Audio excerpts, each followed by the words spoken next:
नमस्कार दोस्तों, मैं Dharmendra Verma online study with DK में आपका बहुत बहुत स्वागत करता हूं। जैसा कि आप सभी को पता है कि यहां पर हम जो वीडियोस बना रहे हैं वो प्रीवियस ईयर पेपर में टॉपिक वाइज वीडियो बना रहे हैं। चाहे आप बाल विकास ले लीजिए, पर्यावरण ले लीजिए, फिर अन्य सब्जेक्ट ले लीजिए, सभी के 1 बाय 1 करके वीडियो बना रहे हैं। तो बहुत सारे वीडियोज़ हम हमारे चैनल पर अपलोड कर चुके हैं। यदि उनको नहीं देखा है तो देख लीजिएगा। आज जिनकी हम बात करेंगे उसमें जिन पियाजे की जो अवस्थाएं हैं, उन्होंने जो स्तर बताए हैं 4 स्तर, उनके बारे में बात करेंगे। उसके बाद में शैशवावस्था, बाल्यावस्था और किशोरावस्था से संबंधित जो प्रश्न पूछे गए हैं आपके यूपी टेट एग्जाम में, उस पर हम बात करेंगे। इनमें से जो प्रश्न पूछे गए हैं 2011 से लगाकर 2022 तक, वो सारे प्रश्न इस वीडियो के माध्यम से बताए जाएंगे। हर एक प्रश्न की व्याख्या की जाएगी, अच्छे से आपको समझाया जाएगा। तो आपको स्किप नहीं करना है, वीडियो को पूरा देखना है और अंत में हमें जरूर बताना है कि आज का जो वीडियो है वो आपको कैसा लगा। सबसे पहले आपको वीडियो को लाइक करना है, शेयर करना है, चैनल को सब्सक्राइब कर लेना है। तो शुरुआत करते हैं। आज का पहला प्रश्न है आपका विकास। पहला प्रश्न है आपका, विकास किस अवस्था को कोल तथा ब्रूस ने संवेगात्मक विकास का अनोखा काल कहा है। यहां पर देखिए, विकास की किस अवस्था को कोल तथा ब्रूस ने संवेगात्मक विकास का अनोखा काल कहा। यहां पर देखिए 2 से 3 प्रश्न बन रहे हैं आपके। संवेगात्मक विकास का अनोखा काल किसके द्वारा कहा गया है? तो ये कोल तथा ब्रूस के द्वारा कहा गया है। और कौन सी अवस्था को कहा गया है? क्या वो शैशवावस्था है, बाल्यावस्था है, प्रौढ़ावस्था या फिर किशोरावस्था है? तो यहाँ पर चाहे तो आप आंसर दे सकते हैं। 5 सेकंड का हम आपको यहाँ पर टाइमिंग देंगे। उसके अंतराल में आपको चाहे तो आप कमेंट्स के माध्यम से या फिर अपनी कॉपी में लिखकर जब सब प्रश्न खत्म हो जाए तब जरूर बताना है कि इन प्रश्नों में आपको कितने नंबर आ रहे हैं। तो देखिए, विकास की किस अवस्था को कोल तथा ब्रूस ने संवेगात्मक विकास का अनोखा काल कहा है? तो वो अवस्था होगी आपकी बाल्यावस्था। कौन सी अवस्था होगी? बाल्यावस्था। यदि इस समय में आप आंसर नहीं दे पा रहे तो वीडियो को पुश करके भी आंसर दे सकते हैं। तो कोल तथा ब्रूस ने संवेगात्मक विकास का अनोखा काल कौन सी अवस्था को कहा है? बाल्यावस्था को कहा है। इससे संबंधित जितने भी टॉपिक है, जितने भी तथ्य हैं वो सारे एक एक करके बताएंगे। यहां पर आप देख सकते हैं और आगे पूछे भी जा सकते हैं आपसे। जैसे कि यहां पर लिखा हुआ है कि संवेगात्मक विकास को अनोखा काल किसके द्वारा कहा गया है? तो कोल तथा ब्रूस के द्वारा कहा गया। कौन सी अवस्था को कहा गया है? तो वो बाल्यावस्था को कहा गया है। यहां पर एक उसमें से 2 से 3 प्रश्न आपके बन रहे हैं, इनको अच्छे से याद कर लीजिएगा। प्रश्न आप इन प्रश्नों को आप अपनी कॉपी में या नोट्स के तौर पर बना सकते हैं और जब भी आपको समय मिले आप पढ़ सकते हैं। जीवन का निर्माणकारी काल कहा है, किसके द्वारा कहा गया है पूछा जाता है? तो सिगमंड फ्राइड के द्वारा कहा गया है। और कौन सी अवस्था को कहा गया है? तो ये बाल्यावस्था को कहा गया है ना। इस प्रकार से आपको याद करना है। प्रतिद्वंदात्मक समाजीकरण का काल किसके द्वारा कहा गया है? तो किलपेट्रिक के द्वारा कहा गया है। कौन सी अवस्था को कहा गया है प्रतिद्वंदात्मक समाजीकरण का काल? तो यह बाल्यावस्था को कहा गया है। तो इस प्रकार से आप इन प्रश्नों को याद कर सकते हैं। साथ में छद्म या फिर मिथ्या परिपक्वता का काल कौन सी अवस्था को कहा है? बाल्यावस्था को कहा है। किसके द्वारा कहा गया है? तो रास के द्वारा कहा गया है। ये सारे के सारे इंपॉर्टेंट है, याद कर लीजिएगा। खतरनाक काल या फिर अपेली काल कौन सी अवस्था को कहा जाता है? तो इस शैशवावस्था को कहा जाता है। किसके द्वारा कहा गया है? तो ये हरलोक के द्वारा कहा गया है, क्योंकि इस अवस्था में जो बच्चे हैं वो काफी मृत्यु होती है, जो मृत्यु दर होती है वो सबसे ज्यादा होती है शैशवावस्था में। इसलिए हरलाक ने खतरनाक काल या फिर अपेली काल कहा है शैशवावस्था को। किसके द्वारा कहा गया है? हरलोक के द्वारा कहा गया है ना। नया जन्म का काल कौन सी अवस्था को कहा गया है? तो यह किशोरावस्था को कहा गया है। इंपॉर्टेंट है, ध्यान दीजिएगा। नया जन्म का काल किशोरावस्था को कहा जाता है। किसके द्वारा कहा गया? तो ये स्टेनली हॉल के द्वारा कहा गया। किसके द्वारा? स्टेनली हॉल के द्वारा कहा गया। दबाव, तूफान, संघर्ष एवं तनाव का काल, आईएमपी मोस्ट इंपोर्टेंट है ये, है ना, याद कर लीजिएगा इसको। किसके द्वारा कहा गया? स्टेनली हॉल के। कौन सी अवस्था है? किशोरावस्था। कौन सी अवस्था को दबाव, तूफान, संघर्ष एवं तनाव का काल कहा जाता है? इस प्रकार से प्रश्न पूछा जाता है। तो आपका किशोरावस्था है। किसके द्वारा कहा गया? तो स्टेनली हॉल के द्वारा कहा गया। जीवन का सबसे कठिन काल, जीवन का सबसे कठिन काल कौन सी अवस्था को कहा जाता है? तो किशोरावस्था को कहा जाता है। किसके द्वारा कहा गया? तो ये किलपेट्रिक के द्वारा कहा गया। तो ये जो इंपॉर्टेंट फैक्ट थे, जो तथ्य थे, वो मैंने आपको बता दिए। इनको अपनी कॉपी में नोट डाउन कर लीजिएगा, एक नोट्स की तरह। जो आपको नहीं आते उनको ही आपको नोट करना है और जब भी समय मिले इनको पढ़ लेना है ना।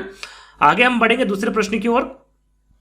बच्चों के बौद्धिक विकास के 4 सुस्पष्ट स्तरों को पहचाना गया था। काफी इंपॉर्टेंट है, काफी बार ये प्रश्न पूछा गया है। रिपीटेड प्रश्न है। जो रिपीट प्रश्न है उनको नहीं लिया है, एक ही प्रश्न को लिया है। तो मैं आपको बता दूं ये रिपीटेड प्रश्न है। तो बच्चों के बौद्धिक विकास के 4 सुस्पष्ट स्तरों को किसके द्वारा पहचाना गया है? कोहलबर्ग के द्वारा, एरिक्सन के द्वारा, स्किनर के द्वारा या फिर पियाजे के द्वारा? तो सभी को पता है, सरल सा प्रश्न है। पियाजे के द्वारा बच्चों के जो बौद्धिक विकास के 4 सुस्पष्ट स्तरों को पहचाना गया है। अब 4 कौन कौन से हैं और इनके बारे में थोड़ी सी मैं आपको जानकारी दूंगा, जिसके बारे में आपको पता होना चाहिए कि बच्चों के बौद्धिक विकास के 4 सुस्पष्ट स्तरों को पियाजे द्वारा पहचाना गया था। किसके द्वारा? पियाजे के द्वारा, है ना। प्रश्न पूछा जाता है कि संज्ञानात्मक विकास का सिद्धांत किसके द्वारा दिया गया है, तो जीन पियाजे के द्वारा दिया गया है। और इसी में ही ये जो चार जो सुस्पष्ट स्तर बताए गए हैं वो संज्ञानात्मक विकास के सिद्धांत के अकॉर्डिंग ही बताए गए हैं, इसके अनुसार ही बताए गए हैं। यदि पूछा जाए कि जीन पियाजे कहाँ के रहने वाले थे, इस प्रकार के यूपी टेट एग्जाम में प्रश्न पूछे जाते हैं, तो ये स्विट्जरलैंड के रहने वाले थे। कहाँ के थे? स्विट्जरलैंड के रहने वाले थे। यहाँ पर चार अवस्था कौन कौन सी है? संवेदी पेशी अवस्था, पूर्व सक्रियात्मक अवस्था, मूर्त सक्रियात्मक अवस्था या फिर अमूर्त सक्रियात्मक अवस्था। ये चार प्रकार की अवस्था बताई है। ध्यान क्या देना है? पहली कौन सी, इसके बारे में पता होना चाहिए, दूसरी कौन सी, तीसरी कौन सी है और चौथी अवस्था कौन सी है, इसके बारे में भी आपको जानकारी होना चाहिए। क्योंकि प्रश्न में यूपी टेट एग्जाम में पूछा भी गया है कि भाई तृतीय अवस्था कौन सी है, इस प्रकार का प्रश्न पूछा गया है। द्वितीय अवस्था कौन सी है, प्रथम अवस्था कौन सी है या फिर जो चौथी अवस्था है वो कौन सी, इस प्रकार के प्रश्न आपके यूपी टेट एग्जाम में पूछे जा सकते हैं और पूछा भी गया है। यहां पर देखिए आपको अवधि भी साथ में याद करना है कि संवेदी पेशी अवस्था की जो अवधि होती है वो 0 से 2 वर्ष तक की होती है। इंद्रियजनक गामक अवस्था भी इसे कहा जाता है। पूर्व सक्रियात्मक अवस्था 2 से 7 वर्ष तक की होती है। मूर्त सक्रियात्मक अवस्था 7 से 11 वर्ष तक की होती है। और अमूर्त सक्रियात्मक अवस्था या फिर अनौपचारिक जो औपचारिक सक्रियात्मक अवस्था भी इसको कहा जाता है, वो 11 वर्ष और उससे अधिक जो अवस्था होती है वो अमूर्त सक्रियात्मक अवस्था की होती है। चार अवस्थाएं बताई है जीन पियाजे के द्वारा, इनके बारे में आपको डिटेल पता होनी चाहिए जो आगे हम आपको बताएंगे, है ना। आगे हम बात करेंगे तीसरे प्रश्न की, इसके अकॉर्डिंग हम सारी चीजें आपको बताएंगे 1 बाय 1 करके, है ना। ध्यान से सुनिएगा। वहां स्तर जिसमें बच्चा किसी वस्तु एवं घटना के बारे में तार्किक रूप से सोचना शुरू कर देता है। यहाँ पर देखिए जो घटना होती है या फिर जो वस्तु है उसके बारे में तार्किक रूप से सोचना शुरू कर देता है, उस अवस्था के बारे में पूछा गया है। क्या वो संवेदन प्रणोद अवस्था, जो कि पहली अवस्था, इसे संवेदन प्रणोद अवस्था भी कहते हैं। औपचारिक अवस्था जैसा कि मैंने आपको बताया था चौथी अवस्था है ना। पूर्व क्रियात्मक अवस्था और मूर्त क्रियात्मक अवस्था, ये चार प्रकार की अवस्थाएं बताई है। तो वो कौन सी अवस्था है उसके बारे में आपको बताना है। तो यहां पर आपका सही आंसर क्या हुआ तीसरे का, आप भी कमेंट के माध्यम से बता सकते हैं। तीसरे का आंसर होगा आपका यहां पर मूर्त क्रियात्मक अवस्था, है ना। कौन सा? मूर्त क्रियात्मक अवस्था में जो बच्चा होता है वो किसी वस्तु एवं घटना के बारे में तार्किक रूप से सोचना शुरू कर देता है। यहां पर जो चार स्तर हैं जिन पियाजे के द्वारा बताए गए हैं उनके बारे में एक एक करके बताऊंगा। जैसे कि मैंने अभी आपको बताया था, चार अवस्थाएं बताई है और इनके द्वारा संज्ञानात्मक विकास का सिद्धांत दिया है और स्विट्जरलैंड के रहने वाले थे। चार अवस्था में आपको बता चुका हूं। संवेदी पेशी अवस्था 0 से 2 वर्ष, पूर्व सक्रियात्मक अवस्था 2 से 7 वर्ष, मूर्त सक्रियात्मक अवस्था 7 से 11 वर्ष और अमूर्त क्रियात्मक सक्रियात्मक अवस्था 11 वर्ष से जो ऊपर की जो उम्र होती है वो अमूर्त सक्रियात्मक अवस्था के अंतर्गत रखी गई है। तो इनके बारे में एक एक करके बताऊंगा, ध्यान से सुनिएगा। देखिए सबसे पहले बात करते हैं संवेदी पेशी अवस्था के बारे में, जो कि पियाजे के द्वारा जो अवधि होती है संवेदी पेशी अवस्था की वो 0 से 2 वर्ष तक की होती है। इसमें बालक जो है अपनी इंद्रियों के माध्यम से सीखता है। किसके माध्यम से? इंद्रियों के माध्यम से सीखता है, इसलिए इसे इंद्रिय जनित गामक अवस्था के नाम से भी जाना जाता है ना। और इसमें इस अवस्था में जो बालक होता है वो प्रत्यक्षीकरण का गुण पाया जाता है। प्रत्यक्षीकरण का गुण किसमें पाया जाता है? यदि पूछे तो आपको पता होना चाहिए, संवेदी पेशी अवस्था में पाया जाता है। और इस अवस्था में बालक के अंदर वस्तु स्थायित्व का गुण प्रदर्शित होता है ना। वह वस्तु को देखकर सुनकर, वहां वस्तु को देखकर सुनकर स्पर्श करके गंध के द्वारा तथा स्वाद के माध्यम से उसका ज्ञान ग्रहण करता है, किस प्रकार से लगती है वो सुनता है, स्पर्श करता है गंध के द्वारा। तो इसके बारे में भी आपको पता होना चाहिए। और संवेदी पेशी अवस्था में क्या है? छोटे छोटे शब्दों को बोलने लगता है। तो ये सारी चीजें जो मैंने आपको बताई है सभी इसकी विशेषता आप मान सकते हैं, इंपोर्टेंट तथ्य हैं, इनके बारे में आपको पता होना चाहिए। दूसरे नंबर पर है आपका पूर्व सक्रियात्मक अवस्था, जो कि 2 से 7 वर्ष तक का होता है और इसमें सामाजिक तथा आत्म केंद्रिता के गुण विकसित होते हैं। किसमें? आपकी पूर्व सक्रियात्मक अवस्था में जो सामाजिकरण तथा आत्म केंद्रिता के गुण विकसित होते हैं। साथ में इस अवस्था में बालक में नकल करने की प्रवृत्ति आ जाती है, अनुकरण करने की, ना। कौन सी अवस्था में? पूर्व सक्रियात्मक अवस्था में। और इस अवस्था में बालक में शब्दों के प्रति समझ पैदा हो जाती है। पहले क्या था? कुछ शब्दों को बोलने लगता, लेकिन पूर्व सक्रियात्मक अवस्था में क्या होता है? वो बालकों में जो शब्दों के प्रति समझ पैदा होने लगती है, जो शब्द होते हैं उनके बारे में वो जानने लगता है। बालक वस्तु तथा उसके संदर्भ को समझने तथा शब्दों में अंतर स्पष्ट करने की भावना भी उसमें पूर्व सक्रियात्मक अवस्था में उत्पन्न हो जाती है ना। आगे हम बात करें तो चिन्ह एवं प्रतीक में अंतर स्पष्ट होने लगते हैं, इस प्रकार के प्रश्न पूछे जाते हैं, तो याद रखिएगा, है ना। खिलौने की आयु इस अवस्था को कहा जाता है, याद रखिएगा, इंपोर्टेंट है, पूछा जाता है। शिशु गिनती, गिनना, रंगों को पहचानना, वस्तु के क्रम में रखना भी इस अवस्था में सीख जाता है। तो सारी विशेषता आपकी किसकी हो गई? पूर्व सक्रियात्मक अवस्था की होगी, जो कि 2 से 7 वर्ष तक की होती है। अब बात करते हैं थोड़ा सा और, यहां पर देखिए शिशु गिनती गिनना, रंगों की पहचान, वस्तु के क्रम में रखना और हल्के भारी का ज्ञान भी इस अवस्था में इसको हो जाता है। साथ में प्रतिकारात्मक सोच भी पाई जाती है और अनुकरणशीलता इस अवस्था में पाई जाती है। अब बात करते हैं मूर्त सक्रियात्मक अवस्था की, जो कि 7 से 11 वर्ष तक की होती है। कितने से कितने वर्ष तक की होती हैं ये? 7 से 11 वर्ष तक की होती हैं। और इस अवस्था में बच्चा किसी वस्तु एवं घटना के बारे में तार्किक रूप से सोचना शुरू कर देता है, जैसे कि प्रश्न में आपसे पूछा गया था। प्रश्न में क्या पूछा गया था? वो कौन सी अवस्था है जिसमें वस्तु एवं घटना के बारे में तार्किक रूप से सोचना शुरू कर देता है? तो वो आपकी मूर्त सक्रियात्मक अवस्था, जो कि 7 से 11 वर्ष तक की होती है। सीधे सीधे आपसे प्रश्न पूछा जा सकता है कि मूर्त सक्रियात्मक अवस्था की अवधि क्या बताई गई, जिन्हें पियाजे के अनुसार संज्ञानात्मक विकास के अंतर्गत है ना। तो 7 से 11 वर्ष बताई गई है। बालकों में तर्क वितर्क, निर्णय लेने की क्षमता हो जाती है, मानसिक चिंतन जैसे गुणों का विकास भी होने लगता है मूर्त सकारात्मक अवस्था में। और इस अवस्था में बालक में पहचानना, विभेदीकरण करना, वर्गीकरण के गुण भी पाए जाते हैं आपके मूर्त सकारात्मक अवस्था में। साथ में इस अवस्था में बालक के अंदर चिंतन तर्क का विकास प्रारंभ हो जाता है आपकी मूर्त सक्रियात्मक अवस्था में। और इस अवस्था में बालक अनेक तार्किक क्रियाएं करने में भी समर्थ हो जाता है। और इस अवस्था में बालक के विचार प्रौढ़ के विचार से अधिक निकट होते हैं। कौन सी अवस्था में? मूर्त सक्रियात्मक अवस्था में। वहां अपने सामने उपस्थित दो वस्तुओं के बीच तुलना करना, है ना, अंतर करना, समानता व असमानता बतलाना, सही गलत व उचित अनुचित में विविध करना आदि सीख जाता है ना। इस प्रकार के जो क्रिया करता है कौन सी अवस्था में करता है? मूर्त सक्रियात्मक अवस्था में करने लग जाता है। इसलिए इसे मूर्त चिंतन की अवस्था के नाम से भी जाना जाता है ना। मूर्त चिंतन के बारे में भी आपको पता होना चाहिए, ये कौन सी अवस्था को कहा जाता है? मूर्त सक्रियात्मक अवस्था को कहा जाता है। बालक दिन, तारीख, समय, महीना, वर्ष आदि के बताने योग्य भी हो जाता है आपकी मूर्त सक्रियात्मक अवस्था में। और इसके उत्क्रमणीशीलता पाई जाती है, इसमें यहाँ पर इसमें लिखा हुआ, इसमें उत्क्रमणीशीलता पाई जाती है, इसलिए इसे पलटावटी अवस्था के नाम से भी जाना जाता है। इंपॉर्टेंट है, याद रखिएगा यदि पूछा जाए कि पलावटी अवस्था के नाम से किस अवस्था को जाना जाता है पियाजे की, तो वो है मूर्त सक्रियात्मक अवस्था, जो कि 7 से 11 वर्ष तक की होती है, जो कि तीसरी अवस्था है ना। चौथी अवस्था कौन सी आपकी? मूर्त सक्रियात्मक अवस्था, है ना, सॉरी, अमूर्त सक्रियात्मक अवस्था। मूर्त सक्रियात्मक अवस्था आपकी तीसरी अवस्था है और अमूर्त सक्रियात्मक अवस्था आपकी चौथी अवस्था है, जो कि 11 वर्ष से जो अधिक की उम्र होती है वो आपकी अमूर्त सक्रियात्मक अवस्था में रखी गई है। और इस अवस्था में बालक के चिंतन में क्रमबद्धता आ जाती है। चिंतन वास्तविक एवं अमूर्त हो जाता है। जो चिंतन है वो कैसा हो जाता है? वास्तविक एवं अमूर्त हो जाता है। और तीसरे में क्या हो जाता है? मूर्त होता है, लेकिन यहां पर अमूर्त हो जाता है। बालक में अच्छी तरह में से सोचने समस्या समाधान करने एवं निर्णय लेने की क्षमता का विकास हो जाता है। वो कौन सी अवस्था है?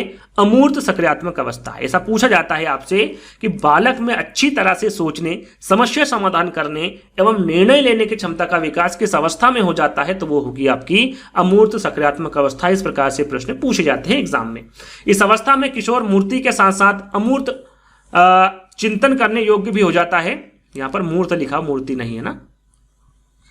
मूर्त चिंतन किस में होता है आपका? तीसरी अवस्था में। वो तीसरी अवस्था कौन सी है?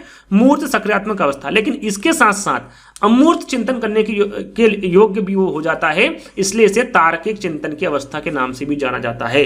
कौन सी अवस्था को? अमूर्त सक्रियात्मक अवस्था को, या फिर औपचारिक सक्रियात्मक अवस्था को, है ना। और इस अवस्था में मानसिक योग्यता का पूर्ण विकास हो जाता है। मानसिक योग्यता का पूर्ण विकास कौन सी अवस्था में हो जाता है? तो वो आपकी अमूर्त सक्रियात्मक अवस्था होगी। और इस अवस्था में परिकल्पनात्मक चिंतन पाया जाता है। कौन सी अवस्था में? आपकी अमूर्त सक्रियात्मक अवस्था में, जो कि 11 वर्ष की ऊपर की अवस्था है। बार बार मैं क्यों उस अवस्था के बारे में आपको बता रहा हूं?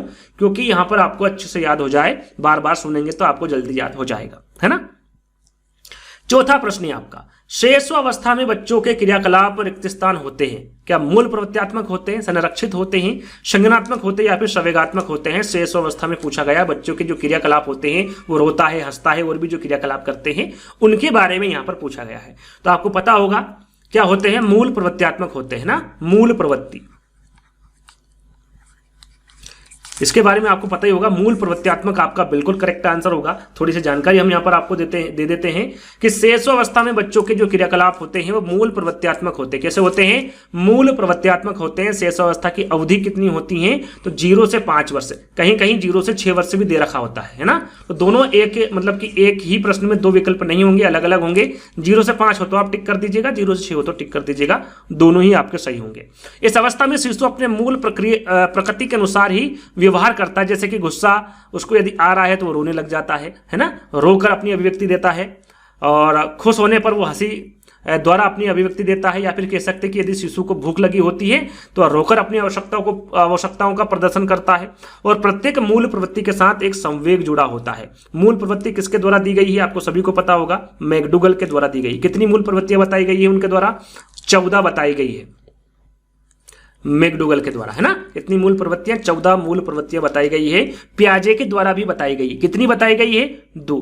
एक होती है जीवन मूल प्रवृत्ति और दूसरी होती है मृत्यु मूल प्रवृत्ति। 2 प्रकार की प्रवृत्ति जिन पियाजे के द्वारा बताई गई है, जिनके बारे में आपको पता होना चाहिए। इस प्रकार के प्रश्न भी यूपीटेट एग्जाम में पूछे जाते हैं, तो इनके बारे में भी आपको जानकारी होना चाहिए। चलिए 5वें प्रश्न की ओर बढ़ते हैं। 5वां प्रश्न आपका मानसिक परिपक्वता की ऊंचाई को छूने के लिए प्रयत्नरत रहना संबंधित है। कौन सी अवस्था? मानसिक परिपक्वता की बात की यहां पर की जा रही है। किशोरावस्था से, प्रौढ़ावस्था से, पूर्व बाल्यावस्था से या फिर उत्तर बाल्यावस्था से मानसिक परिपक्वता जहां पर आ जाए, आपका सही आंसर क्या होगा? यहां पर चाहे तो आप भी इसका आंसर दे सकते हैं। जहां पर मानसिक परिपक्वता आ जाए, किशोरावस्था आप टिक कर दीजिएगा, आपका बिल्कुल करेक्ट आंसर होगा। किशोरावस्था है ना, मानसिक परिपक्वता उसमें पूर्ण होती है उसकी ऊंचाई को छूने के लिए। प्रयत्नरत जो बच्चा होता है या फिर जो बालक होता है वो किशोरावस्था से रहता है, तो किशोरावस्था इसका आपका बिल्कुल करेक्ट आंसर होगा। थोड़ी सी जानकारी देंगे इसके बारे में कि जो किशोरावस्था में तीव्र गति से मानसिक विकास, यहां पर देखिए तीव्र गति से मानसिक विकास किस अवस्था में होता है? तो वो होता है आपका किशोरावस्था में, जिसके परिणाम स्वरूप किशोरों एवं किशोरियों में तथ्यों पर आधारित सोच एवं तर्कशील निर्णय लेने की क्षमता का विकास होने लगता है। वो कौन सी अवस्था होगी? आपकी किशोरावस्था होगी। और मानसिक परिपक्वता प्राप्त करने के फलस्वरूप इस अवस्था के बालकों के मूल्यों, मनोवृत्तियों एवं अभिरुचियों का भी विकास होने लगता है। कौन सी अवस्था में? किशोरावस्था में, है ना। इस प्रकार से भी आप इन प्रश्नों को हल कर सकते हैं। आपको देखना क्या है? मानसिक परिपक्वता, है ना, या फिर कह सकते हैं आपको पता होना चाहिए कि मानसिक परिपक्वता किस अवस्था में परिपूर्ण हो जाती है, किस अवस्था में हो जाती है। तो किशोर अवस्था है। तो इस प्रकार से भी आप आंसर को टिक कर सकते हैं। 6ठा प्रश्न है आपका, माँ बाप के साये से बाहर निकल अपने साथी बालकों की संगत को पसंद करना कौन सी अवस्था है? किस अवस्था में माँ बाप के साये से बाहर निकल जाता बच्चा, अपने साथी जो होते हैं उनकी बातों को मानने लगता है, अपने माँ बाप की बातों को कम सुनता है ना, उनकी संगत में रहना पसंद करता है। तो कौन सी अवस्था है? ये सभी के साथ होता है, ऐसा नहीं है कि कोई एक बालक करता है, सभी के साथ होता है। अपने माँ बाप, ऐसी अवस्था होती है कि उसमें बुरे लगने लगते हैं, उनकी बात अच्छी नहीं लगती है, बुरी लगने लगती है। जो अपने साथी संगत में जो बालक होते हैं उनकी बात अच्छी लगनी होती है, वो जो भी बात बोलते हैं वो आप उसको सही मान लेते, चाहे वो सही बोल रहा हो या फिर गलत, है ना। तो वो कौन सी अवस्था है? किशोर अवस्था है, पूर्व किशोर अवस्था है, आपकी उत्तर बाल्यावस्था है या फिर आपकी शैशवावस्था है? आप आंसर दे सकते हैं। इसका सही आंसर क्या होगा? तो देखिए यहां पर किशोर अवस्था भी दे रखा है, पूर्व किशोर अवस्था भी दे रखा है। जहां पर इस प्रकार के विकल्प दे दे वहां पर सही विकल्प क्या होगा? आपका पूर्व किशोर अवस्था होगा। यानी डायरेक्ट आपसे पूछा जाए भाई किशोर अवस्था है, शैशवावस्था है, बाल्यावस्था है या फिर इनमें से कोई नहीं, तो आप वहां पर डायरेक्ट किशोरावस्था टिक कर सकते हैं। लेकिन यहां पर पूर्व किशोरावस्था दे दिया है, तो आपका आंसर क्या होगा? पूर्व किशोरावस्था होगा। ये बाल्यावस्था के बाद की जो अवस्था होती है, तुरंत बाद की अवस्था, उसे पूर्व किशोरावस्था कहा जाता है। आगे हम उस बारे में बात करेंगे। किशोर एवं किशोरी अपने समवयी समूहों में रहने का प्रयास करते हैं तथा समूह का निर्माण करते हैं और उनकी ही बात वो सुनना पसंद करते हैं। और इस अवस्था की अवधि कौन सी होती? पूर्व किशोर अवस्था की 9 से 12 होती है आपकी जो पूर्व किशोर अवस्था होती है। उस आयु वर्ग के बालक अपने साथियों की संगत तथा उनके साथ रहना अधिक पसंद करते हैं अपेक्षा अपनी माता पिता के। माता पिता के पास कम समय बिताते हैं, अपने साथी जो होते हैं उनके साथ ज्यादा समय बिताना पसंद करते हैं आपके पूर्व किशोर अवस्था वाले बच्चे, है ना। और इस अवस्था में किशोर एवं किशोरी तीव्र सामाजिक विकास का अनुभव भी करते हैं। तीव्र सामाजिक विकास भी आपका पूर्व किशोर अवस्था में ही होता है। अगला प्रश्न है, स्व केंद्रित अवस्था होती है बालक की, कौन सी होती है स्व केंद्रित अवस्था? जन्म से 2 वर्ष तक की होती है, 3 से 6 वर्ष तक की होती है, 7 वर्ष से किशोरावस्था होती है या फिर किशोरावस्था होती है? स्व केंद्रित अवस्था के बारे में पूछा गया है। चाहे तो आप भी इसका आंसर कर सकते हैं कमेंट्स के माध्यम से। तो इसका सही आंसर होगा 3 से 6 वर्ष, है ना। जो स्वकेंद्रित अवस्था होती है वो 3 से 6 वर्ष तक की होती है। इसकी जानकारी हम आपको दे देते हैं कि बालक में स्वकेंद्रित अवस्था 3 से 6 वर्ष तक की होती है। साथ में इस अवस्था के बालक अपने विचारों को ही सही मानते हैं। कौन सी अवस्था?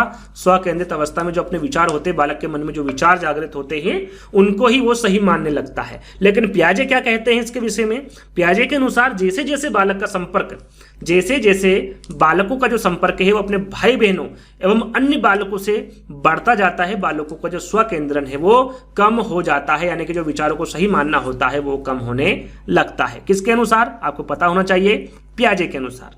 बाकी हम बात करें विकल्प में, आपके जन्म से 2 वर्ष की अवस्था थी, 7 वर्ष से किशोर अवस्था तक थी और 12 वर्ष से 18 वर्ष तक की थी। तो जहां पर जन्म से 2 वर्ष की अवस्था पूछे, आप सभी को पता होगा वो शैशवावस्था होती है ना। 7 वर्ष से किशोर अवस्था के जो बीच का समय होता है वो आपका उत्तर बाल्यावस्था होता है। 12 वर्ष से 18 वर्ष तक का समय कौन सा होता है? किशोर अवस्था का होता है। तो आपको ये अवधि के बारे में भी जानकारी होना चाहिए। इस प्रकार के सीधे सीधे भी प्रश्न पूछे जाते हैं आपके यूपी टेट एग्जाम में। चलिए, 7 प्रश्न आपके कंप्लीट हो चुके हैं। ये 8वां प्रश्न है, थोड़ा सा मैं यहाँ पर नंबर डालना भूल गया हूं, है ना। तो ये 8वां प्रश्न है आपका। व्यवहारवादी रिक्त स्थान ने कहा है कि मुझे नवजात शिशु दे दो, मैं उसे डॉक्टर, वकील, चोर या फिर जो तुम चाहो उसे मैं बना सकता हूं। काफी इंपोर्टेंट है, सभी टेट एग्जाम, जितनी भी टेट एग्जाम है सभी में ये प्रश्न पूछा गया है। तो आपके लिए ये बहुत इंपॉर्टेंट है, याद रखिएगा। वैसे सभी को पता होगा, फ्रीमैन है, न्यूमैन है, वॉटसन है या फिर हॉलिंजर है। तो यहां पर देखिए सही आंसर क्या होगा? व्यवहारवाद के जनक पूछा जाए आपसे, व्यवहारवाद के जनक कौन है?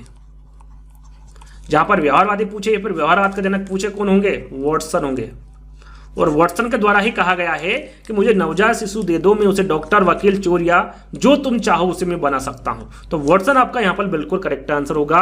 यहां पर लिखा हुआ है, देखिए, व्यवहारवादी वॉटसन ने कहा है कि मुझे नवजात शिशु दे दो, उसे डॉक्टर, वकील, चोर या फिर जो तुम चाहो उसे बना सकता हूं। साथ में आपको पता होना चाहिए कि व्यवहारवाद के जनक किसे कहा जाता है, तो ये वॉटसन को ही कहा जाता है। आपके 8 प्रश्न कंप्लीट हो चुके हैं। ये 9वां प्रश्न है ना, थोड़ा सा अंक में डालना यहां पर भूल गया हूं। तो 9वां प्रश्न है, विकास के किस अवस्था में बुद्धि का अधिकतम विकास होता है? विकास की कौन सी अवस्था है जिसमें बुद्धि का अधिकतम विकास होता है? यहां पर ध्यान से प्रश्न पूछना है। यहां पर शारीरिक विकास के बारे में नहीं पूछा गया है, शारीरिक विकास। तो जो शारीरिक विकास होता है वो आपका शैशवावस्था में होता है। किसमें होता है? शैशवावस्था में होता है।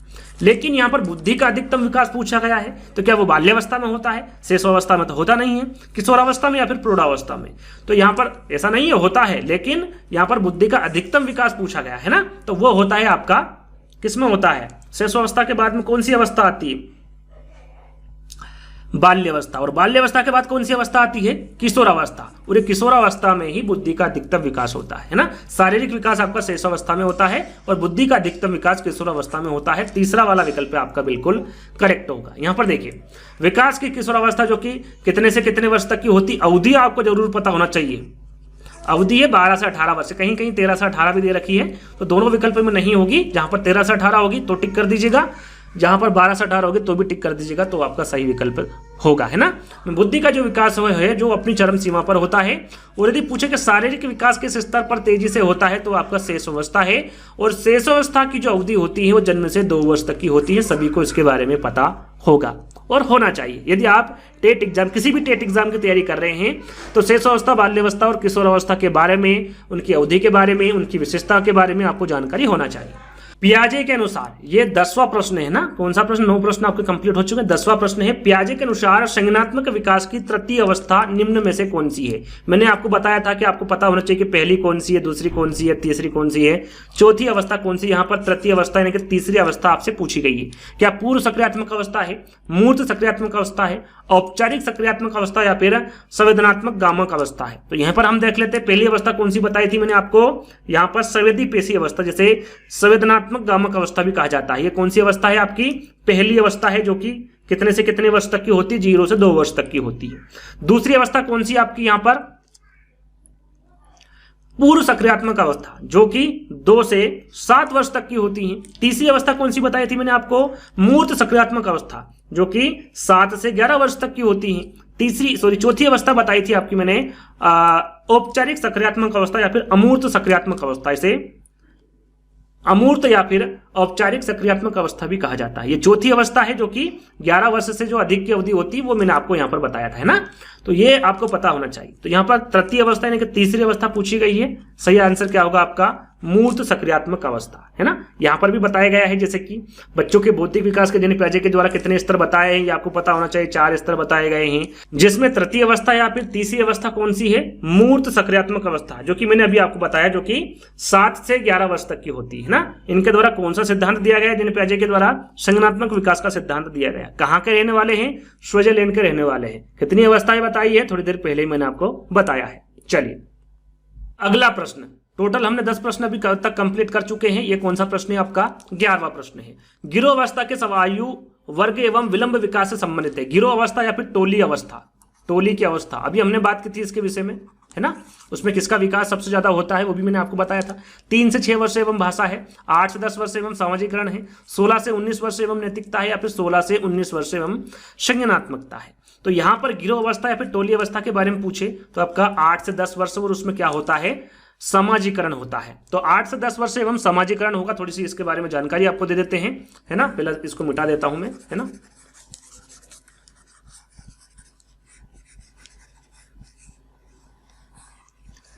देखिए आंसर आपका क्या होगा? यहां पर 8 से 10 वर्ष एवं समाजीकरण होता है। इसे उत्तर बाल्य अवस्था भी कहते हैं। और इस अवस्था में बालकों को अपने साथियों की टोली या फिर गिरोह में अधिक आनंद आता है। उनके साथ रहने में अधिक आनंद आता है। माता पिता के साथ रहना कम पसंद करते हैं और टोली या फिर गिरोह में रहना अधिक पसंद करते हैं। और इस टोली या गिरोह में रहकर बालक सामाजिकरण नियमों को सीखता है। मैंने थोड़ी देर पहले ही आपको बताया था। और इस तरह से उसका सामाजिकरण होता है। तो 8 से 10 वर्ष वो सामाजिकरण आपका बिल्कुल करेक्ट आंसर होगा। चलिए अगला प्रश्न। टोटल हम 11 प्रश्न आपको दे चुके हैं। ये है आपका 12वां प्रश्न। पियाजे के सिद्धांत के अनुसार प्राक सक्रियात्मक अवस्था की अवधि क्या? प्राक सक्रियात्मक अवस्था, जिसे आप पूर्व सक्रियात्मक अवस्था कहते हैं। प्राक यानी कि पूर्व, है ना। पूर्व सक्रियात्मक अवस्था के बारे में पूछा गया। याद रखिएगा इसे प्राक सक्रियात्मक अवस्था भी कहते हैं। इसकी अवधि के बारे में पूछा गया है। क्या जन्म से 2 साल है, 4 से 8 साल है, 2 से 7 साल है, या फिर 5 से 8 साल है? यहां पर आपको सभी को पता होगा क्योंकि काफी बार मैं आपको बता चुका हूं, है ना। 2 से 7 साल की जो अवधि होती है वो पियाजे के सिद्धांत के अनुसार पूर्व सक्रियात्मक अवस्था या फिर प्राक सक्रियात्मक अवस्था की अवधि होती है। तो तीसरा वाला जो विकल्प होगा आपका बिल्कुल करेक्ट होगा। यहां पर इन सारी बातों को मैं 2 से 3 बार बता चुका हूं, अब नहीं बताऊंगा। वीडियो को पॉज करके आप इनको पढ़ सकते हैं, ना। आगे हम बात करेंगे। चलिए आपके यहां पर जो प्रश्न है वो कंप्लीट हो चुके हैं। 12 प्रश्न टोटल थे। कितने थे? 12 प्रश्न, है ना। थोड़ा सा ये प्रश्नों के अंक में थोड़ा सा उलटफेर हो गया, इसलिए मैं समझ नहीं पाया कि लास्ट प्रश्न है। तो ये आपका लास्ट प्रश्न था। टोटल 12 प्रश्न पूछे गए थे आपके यूपी टेट एग्जाम में। कुछ प्रश्न ऐसे भी थे कि जो कि रिपीट हुए थे, उनको नहीं रखा है ना। तो लगभग सभी जो आपके पेपर हुए हैं उसमें 1-2 प्रश्न पूछे गए, 102 प्रश्न। तो आपको इस टॉपिक को अच्छे से कंप्लीट कर लेना है। वैसे मैंने करवा ही दिया है। इसको अच्छे से कॉपी में लिख लेना है। आप नोट्स बना सकते हैं, उसके बाद आराम से पढ़ सकते हैं। जितने ज़्यादा लिखेंगे, जितने ज़्यादा आप उसका रिवीजन करेंगे, उतने से अच्छे से याद होगा। तो आज का वीडियो हम यहीं पर समाप्त करते हैं। जल्दी ही इसी प्रकार के वीडियो में और भी मिलेंगे। जब तक के लिए धन्यवाद।